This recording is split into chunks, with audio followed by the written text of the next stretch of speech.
আসসালামু আলাইকুম ওয়া রাহমাতুল্লাহি ওয়া বারাকাতুহু। মতলববাসীর কাছে আবারও আতঙ্কের খবর। আবারও দুর্ঘটনার শিকার জৈনপুর পরিবহন।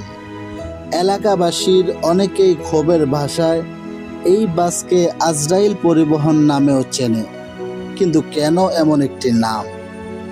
আজকের দুর্ঘটনার পর সেই প্রশ্নই আবারও সামনে এসেছে।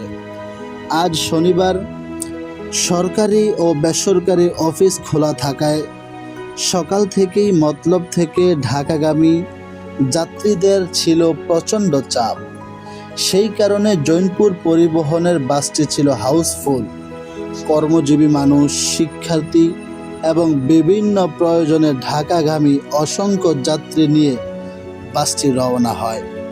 কিন্তু সকাল আনুমানিক 7:30 থেকে 8টার মধ্যে বরদিয়া সরকার বাড়ির দিঘির পাশে নিয়ন্ত্রণ হারিয়ে দুর্ঘটনার কবলে পড়ে জৈনপুর পরিবহনের দূরপাল্লার যাত্রীবাহী বাসটি।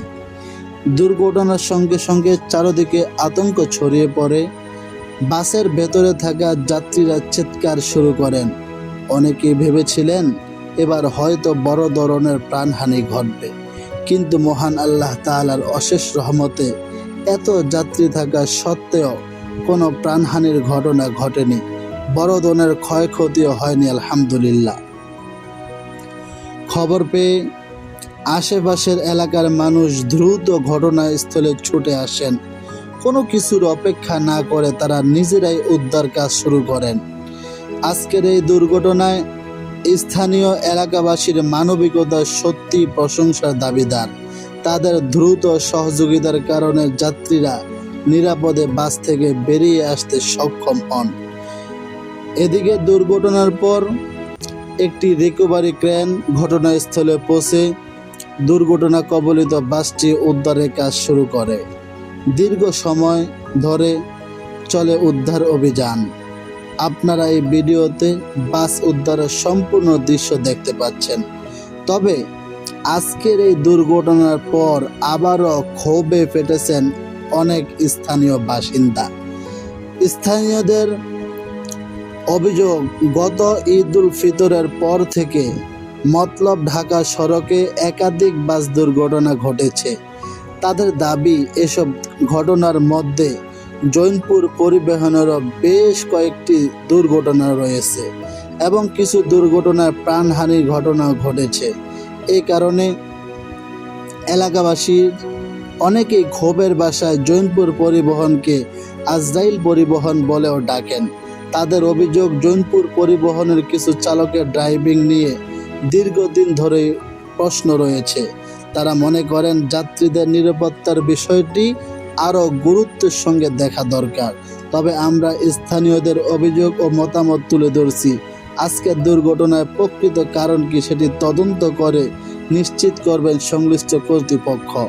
আমাদের প্রত্যাশা, আজকের এই ঘটনাটি গুরুত্বের সঙ্গে তদন্ত করা হবে। যদি কোনো অবহেলা, অতিরিক্ত গতি এবং যান্ত্রিক ত্রুটি বা নিয়ম লঙ্ঘনের প্রমাণ পাওয়া যায়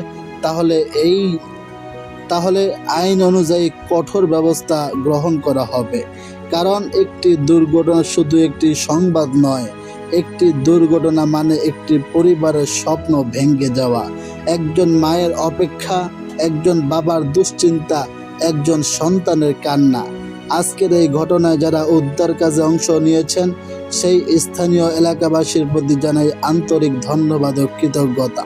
মহান আল্লাহ তাআলা তাদের উত্তম প্রতিদান দান করুন। সবশেষে একটাই কথা, সড়কে গতি নয়, নিরাপত্তাই হোক সবার প্রথম অগ্রাধিকার। আপনার মতে জৈনপুর পরিবহনের বিরুদ্ধে কী ব্যবস্থা নেওয়া উচিত? আপনার মতামত কমেন্টে জানান। ভিডিওটি শেয়ার করুন যাতে সংশ্লিষ্ট কর্তৃপক্ষের দৃষ্টি আকর্ষণ হয় এবং নিরাপদ সড়ক নিশ্চিত করতে কার্যকর পদক্ষেপ নেওয়া হয়। আল্লাহ তাআলা আমাদের সবাইকে সকল দুর্ঘটনা ও বিপদ আপদ থেকে হেফাজত করুন, আমিন। আসসালামু আলাইকুম ওয়া রাহমাতুল্লাহি ওয়া বারাকাতুহু।